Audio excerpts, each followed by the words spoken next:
Shalom Bapak Ibu yang dikasih oleh Tuhan, apa kabar Bapak Ibu sekalian? Doa dan harapan saya Bapak Ibu semua dalam keadaan sehat, dalam keadaan baik, dan tetap semangat ya Bapak Ibu walaupun aktivitas kita terbatas saat ini. Tapi kita yakin bahwa Tuhan pasti akan menolong dan menguatkan kita sekalian.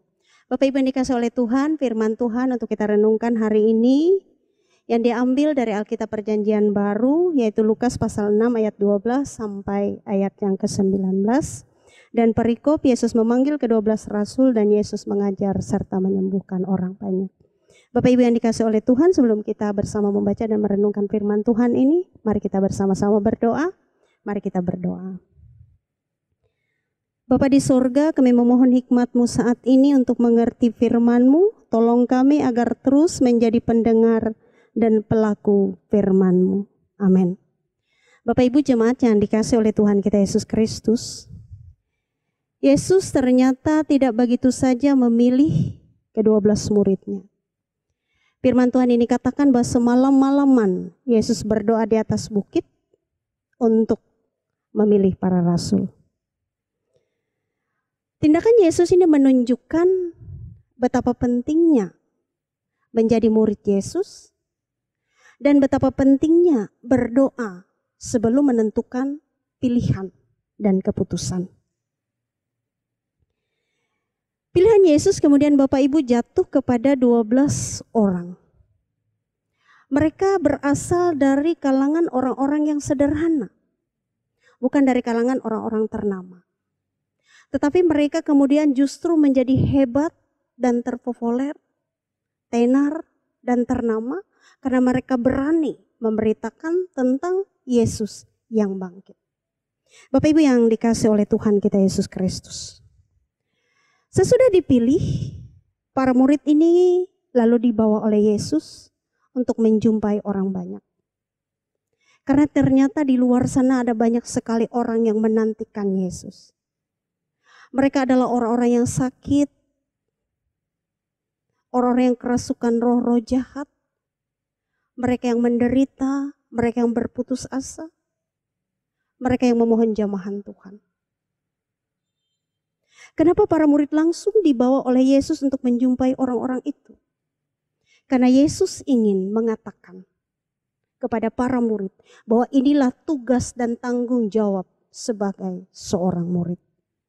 Bapak Ibu yang dikasih oleh Tuhan. Karena misi pelayanan Yesus itu begitu luas dan begitu lengkap. Meliputi mengajar, menyembuhkan banyak orang, mengusir setan, menghibur, menguatkan. Tidak terbatas oleh ruang dan waktu, oleh tempat, oleh golongan, oleh status, oleh usia, oleh apapun. Bahwa pelayanan Yesus mencakup seluruh manusia dalam situasi, kondisi, dan golongan apa saja. Bapak Ibu yang dikasih dan diberkati oleh Tuhan.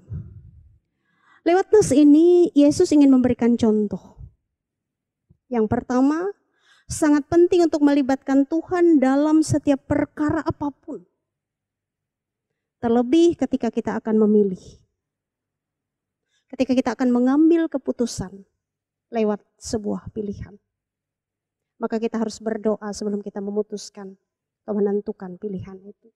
Agar kita tidak menjadi kecewa dan kemudian menyesal di masa-masa yang akan datang. Bapak Ibu yang dikasih oleh Tuhan. Yang kedua, doa itu dipakai oleh Allah untuk mengubah situasi yang buruk menjadi alat keselamatan.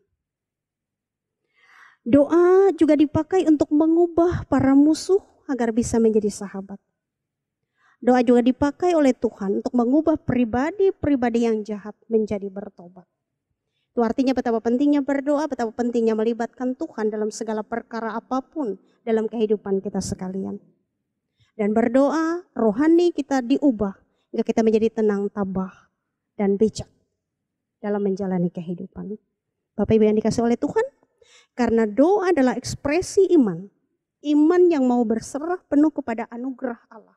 Sehingga dalam situasi dan kondisi apapun, kita tetap memuliakan Allah dan mengasihi sesama kita.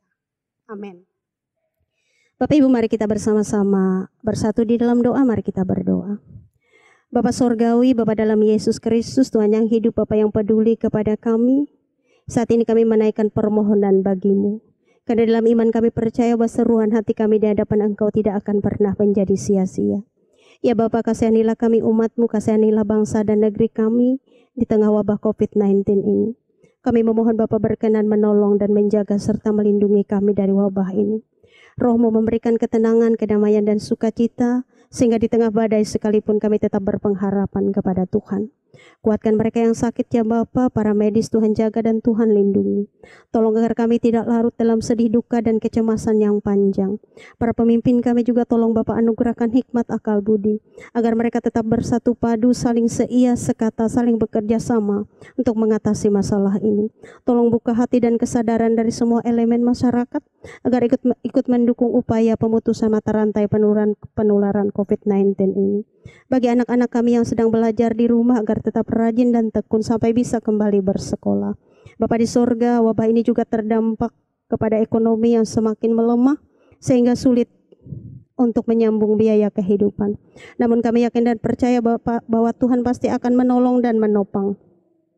Tuhan akan memakai siapa saja untuk boleh menyatakan kasih karunia Tuhan di tengah-tengah kehidupan kami sekalian. Meyakini dan percaya bahwa rencana Tuhan selalu indah dan baik pada waktunya. Terima kasih Bapak, ini doa dan harapan kami yang kami naikkan di dalam nama Yesus Tuhan dan Juru Selamat kami. Amin.